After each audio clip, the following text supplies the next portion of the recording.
What is up, world? Welcome back, Charge the Game podcast. I'll be your host here, Chuck, and we have to talk about this as I made a video about the halftime show and how terrible it was. Seems like the NFL has heard the crying and the aches of all of its fans who are disappointed. As you guys see here in the opening title of this article, mistake was made. NFL reveals regret over Super Bowl halftime show after issuing apology following Kendrick Lamar performance. I will be the first to tell you that being a black man, this was embarrassing. And two, Jay-Z needs to be relieved of his duty. Now, I know that this is going to rub a lot of people the wrong way. So if you are a person that's offended because I'm going to give biased criticism, I'm going to have to ask you guys to go ahead and just keep going. Because I have to keep it real on this channel, and I have to tell the truth. Kendrick Lamar, I think he's a very talented artist, but let's be honest, he does not resonate with most people. Now, I get it. The West Coast is going to carry him. He had a phenomenal song, a phenomenal diss track against Drake, but he's taking it a bit overboard. Any chance that he's getting, he's literally allowing himself to be engulfed into this rap beef, and he's taking it to one of the biggest stages in the world at a crucial time, guys. I mean, like, this is the Super Bowl halftime show performance, and you typically want artists that have universal songs. You typically want artists that are able to resonate with the fans, and you want to have new songs, you want to have old songs that once they hear those songs, they're like, oh yeah, like I remember this song. Like, I'm so happy that this person performed this song, right? Kendrick Lamar, he's a lyricist. It's always going to be punchlines and hidden messages, you know, inside of his music. The whole halftime show, Samuel L. Jackson being the Black Uncle Sam, the red, white, and blue flag where it was represented by, I guess, Bloods, Crips, and whatever, like, that's the wrong message that you want to display for America. And keep in mind, guys, like, we can't always be so sensitive as black people, guys. We can't always be so offensive because it's just not us watching. And it's just not America watching this halftime show. The Super Bowl, guys, I don't think you guys understand. The Super Bowl is aired in several countries, right? It's in different languages. So this is going to travel. Do you know what other countries are going to look at America like? Not like they don't already look at us as ungrateful, spoiled, you know what? But this is detrimental to just the American image, right? Now, a lot of this is going to go over you guys' head because some people don't believe in patriotism. Some people never served in the military. I have. Some people never known or knew veterans who care about the little things that make up this country. And for Roger Godell to be easily influenced and to go along with this hoax should be removed from his position. I mean, it is what it is, guys. Some people may think that he's doing a fantastic job. I have mixed feelings about Roger Godell because I don't know, man. Like, when you're a man in a powerful position, you should be a decent person to dictate what goes and what flows in your sport. For you to allow this to happen on this day and represent America, I place a lot of the blame at your feet, Roger Godell. And this is what happens, guys. We've now been a part of a movement where obviously, guys, DEI is going to be heavily involved, but DEI can be heavily involved without ignorance, guys. And I'm not saying that Kendrick Lamar is an ignorant person, but to use that stage and that platform was an ignorant moment for him. That is the truth. Most people can only give you 5 or 6 Kendrick Lamar songs and sing them word for word. Okay. The message that Kendrick Lamar was going out of his way to prove was just, what was the point? People are there to see a good show, to receive great entertainment. You were in New Orleans. The food is amazing. And you got all these rich millionaires and billionaires around who just can't even understand what's happening. And let alone, guys, the fan base. You saw the audience was quiet. A lot of people didn't understand what he was saying. And like I say, guys, this starts with Roger Goodell. Next on that list will be the one and only Jay-Z.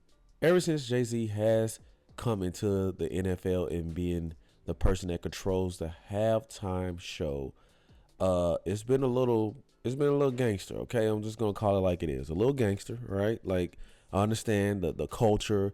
We live in a time and era where everybody wants iced out jewelry. Even other race, they want to be hip, they want to be black, and I think that this has spilled over into ownership. You see people like Andy Reid wearing black Air Force Ones. You see Skip Bayless, old as dust, wearing Jordans with a chain.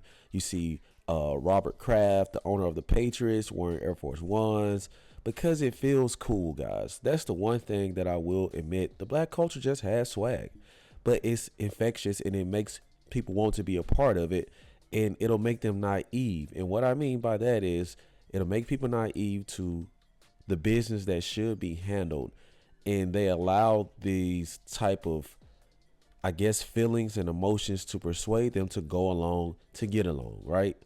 And Jay-Z, ever since he's been in charge of this, okay, like, it's been a disaster. Okay, you got Snoop Dogg crip walking, throwing up gang signs. What does that reflect?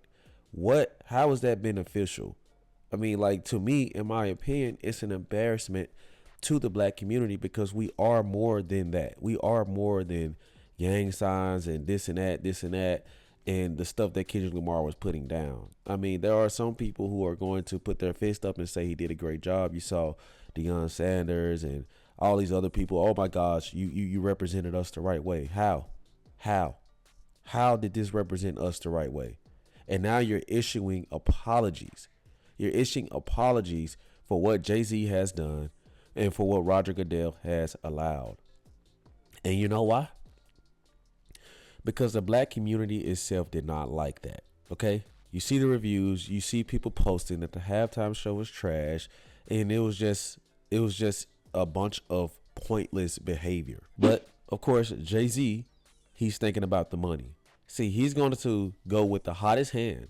He's going to say, hey, Kendrick Lamar is the hottest artist. If you guys really want this much money, if you guys really want to capitalize off this moment, let me get Kendrick Lamar to perform in New Orleans, which, by the way, was a slap in the face to the one and only Lil Wayne. As you guys see here, sports anchor Skip Bayless, who is close, I mean literally best friends with Lil Wayne, revealed that high-ranking football officials contacted the rapper to apologize. An insider told the U.S. Sun it was a mistake to pluck for Kendrick, especially with the focus centering on the controversial content of his show and his hit Not Like Us, which insinuates rap rival Drake is a pedophile. With Jay-Z's Roc Nation company entering into a long-term partnership with the NFL in 2019 to mastermind the entertainment for the largest sporting event in the U.S., plenty of questions are being asked. The U.S. Sun understands that there are people within the organization who want to ensure that more people are in the decision-making circle moving forward. Now let's talk about this. Lil Wayne, a guy who is best friends with a white guy, Skip Bayless, at 70 years old. Lil Wayne, who has often came out and said that he doesn't see color. Lil Wayne, who does not like to get in the rift of black versus white. Lil Wayne, who obviously has way more hits that the crowd will recognize, that people will know, black, white, Asian, all kind of descents know Lil Wayne's music. He's been around. He's legendary. And on top of that, this is New Orleans, where he is from. I just feel like, Lil Wayne would have been far more the better decision. It's a no-brainer. But when you have people who are money hungry and bent on just doing things for the moment, it takes away the quality. It takes away the quality of what that would have meant to the city if Lil Wayne was there, and he was indeed snubbed. It is what it is, guys. And now the NFL is wishing that they would have gone with him instead. You guys saw where they just mentioned that Jay-Z's Roc Nation has entered a long-term deal with ownership of the NFL for the Super Bowl halftime show performances. I'm ripping that shit up. I'm ripping that contract up. I know that they said they want more voices and more input, because you give a guy an inch, they take a freaking mile. I say, go back to the basics, get rid of Jay-Z, and let the NFL halftime show just be what it was, guys. I mean, like, this has gone on long enough. I've seen enough. Jay-Z isn't the most ideal person, in my opinion. I don't think that he's a good person.